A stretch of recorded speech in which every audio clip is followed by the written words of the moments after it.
Hello friends, welcome to Kotputli education. आज हम बात करने वाले हैं चेक बाउंस को लेके कि एक सुप्रीम कोर्ट का अहम फैसला आया था चेक बाउंस को लेके कि उसमें बहुत सारे चेंजेस किए गए हैं।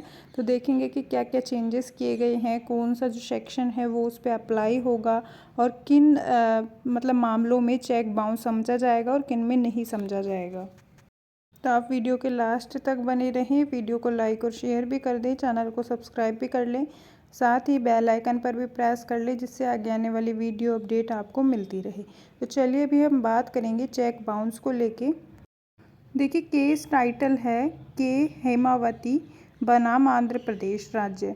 ठीक है। अब है कि इसमें सुप्रीम कोर्ट ने कहा था कि सवाल है कि क्या चेक को टाइम बॉर्ड डेट के लिए जारी किया गया का निर्धारण साक्ष्य के आधार पर किया जाना चाहिए।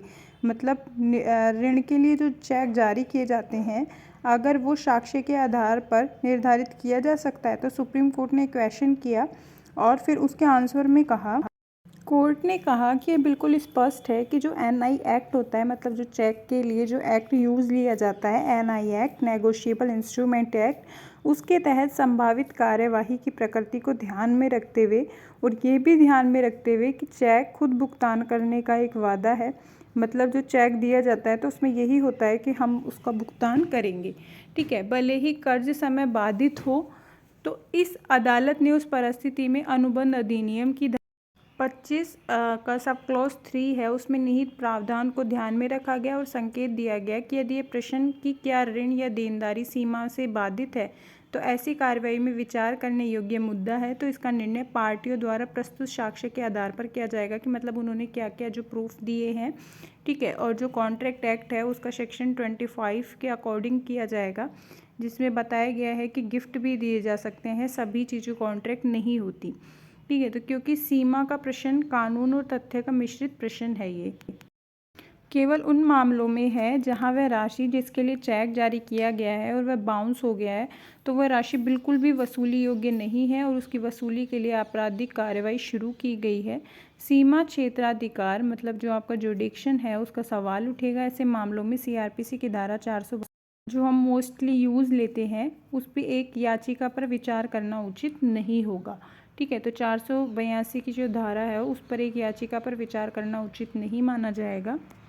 हालांकि तर्क भी दिया कि चेक उस ऋण के संबंध में जारी किया गया है जो अपरिवर्तनीय है, मतलब जो लागू करने योग्य नहीं है, या एक देनदारी है जिसे रिकवर नहीं किया जा सकता। ऐसी स्थिति में एनआई एक्ट की जो धारा है 139 उसके अनुसार उपलब्ध नहीं होगा। पीठ ने कहा, मामलों में शामिल तथ्यों से प्रथम दृष्टया यह संकेत प्राप्त होता है कि ट्रायल कोर्ट के समक्ष शिकायत में किया गया दावा जिस चेक पर आधारित है वह बाउंस हो चुका है और उसे टाइम बॉर्ड नहीं माना जाएगा और इस तरह इसे ऐसे कर्जे के रूप में वर्गीकृत नहीं किया जा सकता जो कि कानूनी तौर पर रिकवरी योग्य नहीं है।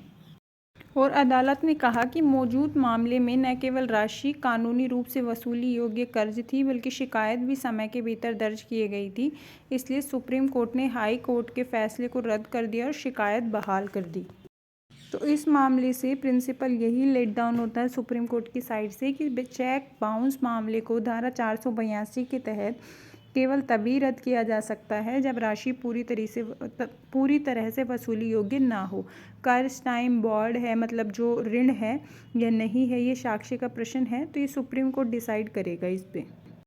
आगे भी ऐसी अपडेट्स के लिए आप हमारे चैनल के साथ बने रहें और चैनल को सब्सक्राइब ज़रूर करें। टेलीग्राम ग्रुप ज्वाइन कर लीजिए, डिस्क्रिप्शन बॉक्स में लिंक है।